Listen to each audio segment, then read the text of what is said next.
Thank you, Balance and Policy, and also Professor and Vice Dean at the Jindal School of International Affairs. Please welcome him to the stage.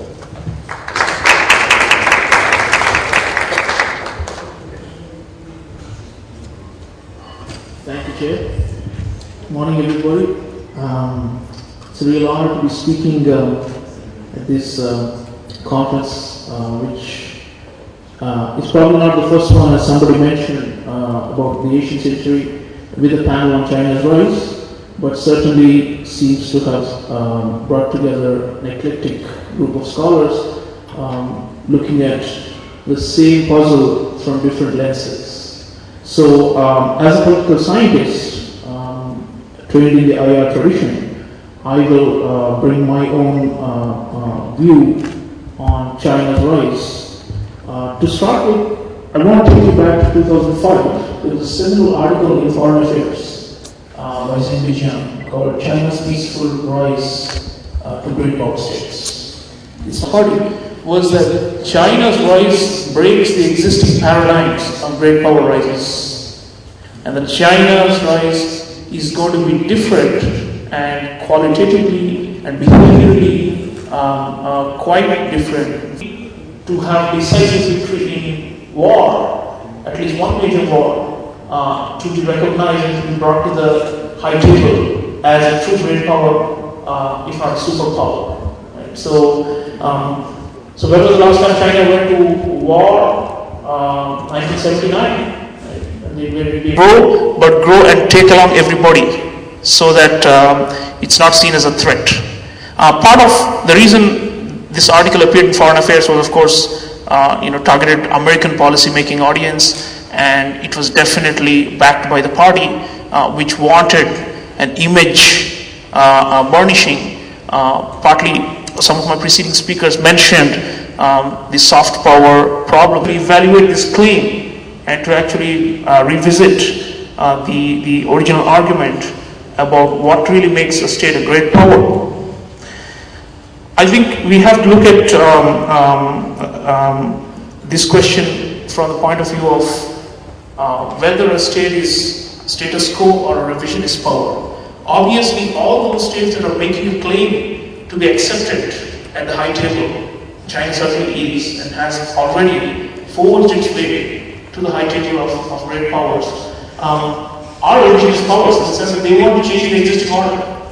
The question is, what means do they use to achieve foreign policy, largely economic dimension?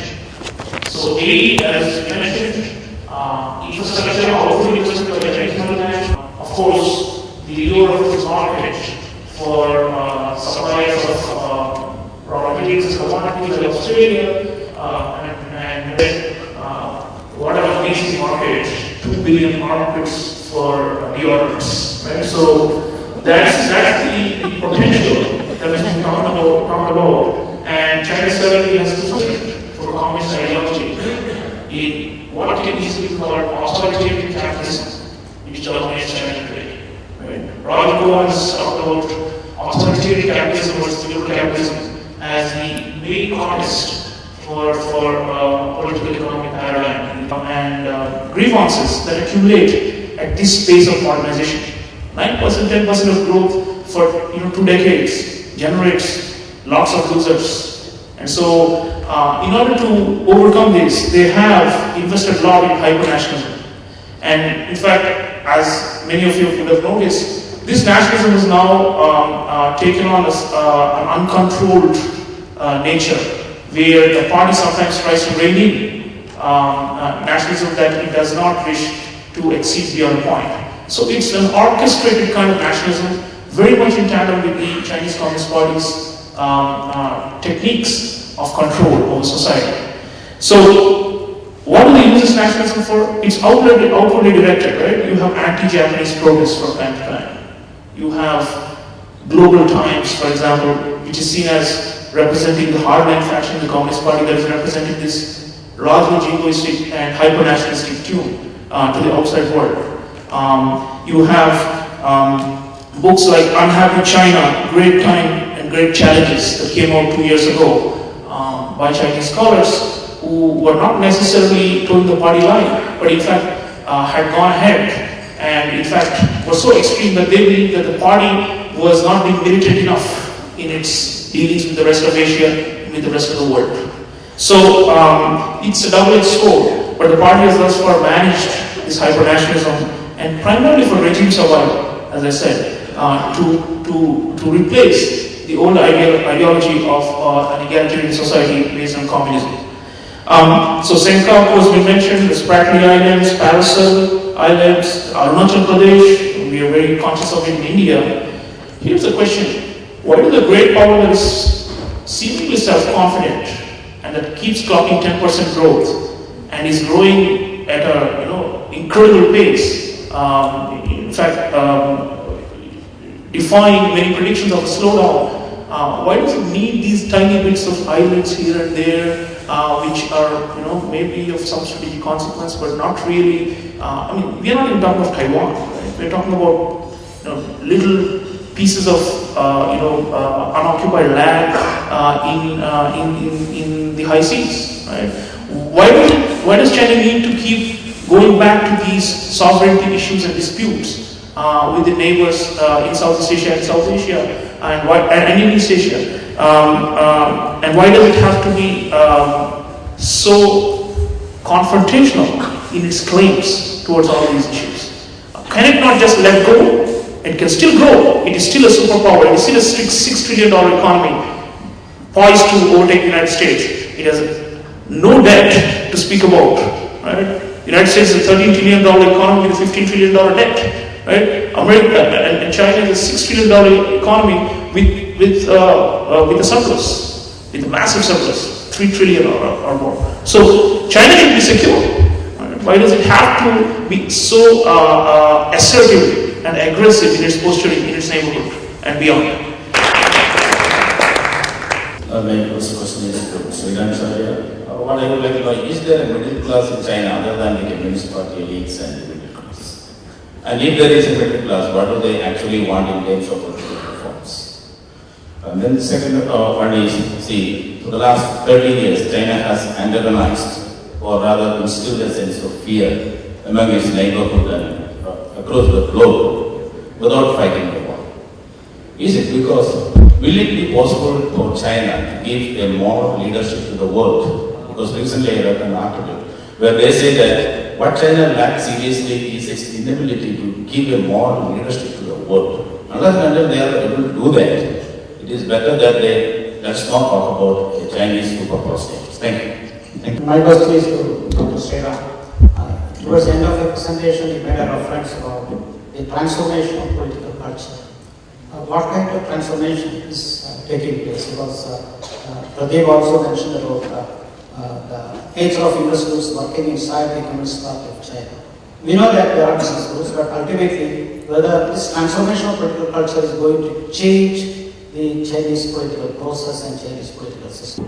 Okay, first question about the middle class. It has the world's largest middle class. Some 500 million people or more. And the interesting question is whether it confirms to the modernization theory prediction that they will advocate for democracy or not is an open question. Because, consumption and retail therapy has become a major preoccupation for this upwardly mobile class in China.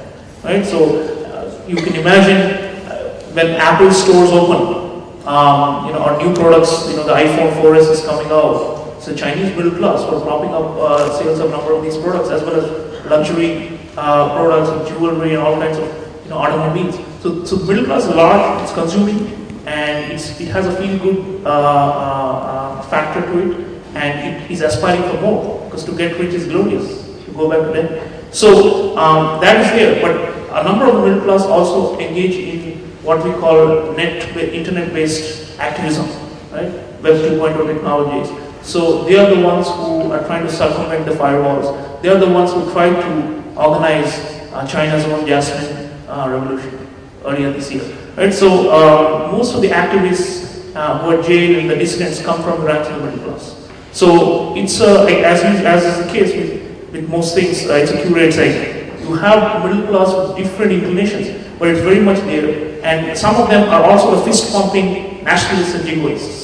And while others would hardly care as long as the moolah comes in and they can keep accumulating more and more consumer durable items. Right? So, second thing, leadership in the world, there has been talk about a Beijing consensus, right, to replace the Washington consensus. The Beijing consensus based on what I characterize as authoritarian capitalism, where the state is not only embedded in the economy, but takes a very, very activist role while allowing the growth of some independent capitalist forces. China cannot be called a truly capitalist economy because there is no independent capitalist class that has power over the state. It's rather the other way around. But it's a managed rise of a capitalist class and a middle class. And the idea is that since the crash of Wall Street in 2008, China, according to its advocates, presents a better model, which is based on state intervention and state control over most of the commanding heights. Still is. So it's a kind of gradualist process of capitalist growth rather than the free market liberal capitalism, which leads to these kind of serious downturns and shocks.